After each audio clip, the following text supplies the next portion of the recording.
হাজার হাজার মানুষের ভালোবাসায় শেষ বিদায় নিলেন ভোলার কৃতি সন্তান, সুস্থ সংস্কৃতির অঙ্গনের অন্যতম প্রতিকৃত বিশিষ্ট শিক্ষাবিদ, বাংলাদেশ ইসলামী ছাত্র শিবিরের সাবেক কেন্দ্রীয় সভাপতি, চট্টগ্রাম মহানগরের নায়েবে আমির আলহাজ ডক্টর আবু জাফর মোহাম্মদ ওবায়দুল্লাহ। গত শনিবার দিবাগত রাত 12:50 চট্টগ্রামের একটি বেসরকারি হাসপাতালে চিকিৎসাধীন অবস্থায় শেষ নিঃশ্বাস ত্যাগ করেন তিনি। রবিবার রাত 10টায় চরফ্যাশন কেন্দ্রীয় ঈদগাহ মাঠে দ্বিতীয় জানাজা নামাজ শেষে এর আগে রবিবার বেলা 11টায় চট্টগ্রাম প্যারেডে ময়দানে প্রথম জানাজা নামাজ সম্পন্ন হয়েছে। জানাজায় উপস্থিত ছিলেন জামাতে ইসলামীর কেন্দ্রীয় নায়েবে আমির অধ্যাপক মুজিবুর রহমান, আ.ন.ম শামসুল ইসলাম, মোয়াজ্জেম হোসেন হেলাল, শাহজাহান চৌধুরী, কেন্দ্রীয় কর্মপরিষদ সদস্য ডক্টর শফিকুল ইসলাম মাসুদ সহ আরও অনেকেই।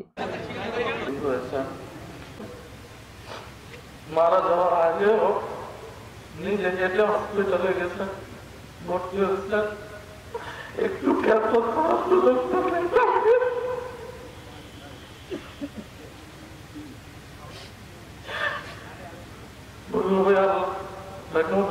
নিয়ে গেছ।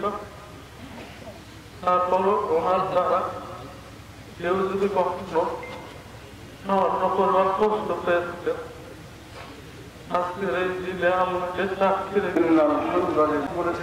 বিশেষ করে বাচ্চা ছেলেদেরকে গড়ে তোলার জন্য শিশু বিভাগে দীর্ঘদিন দায়িত্ব পালন করেছেন।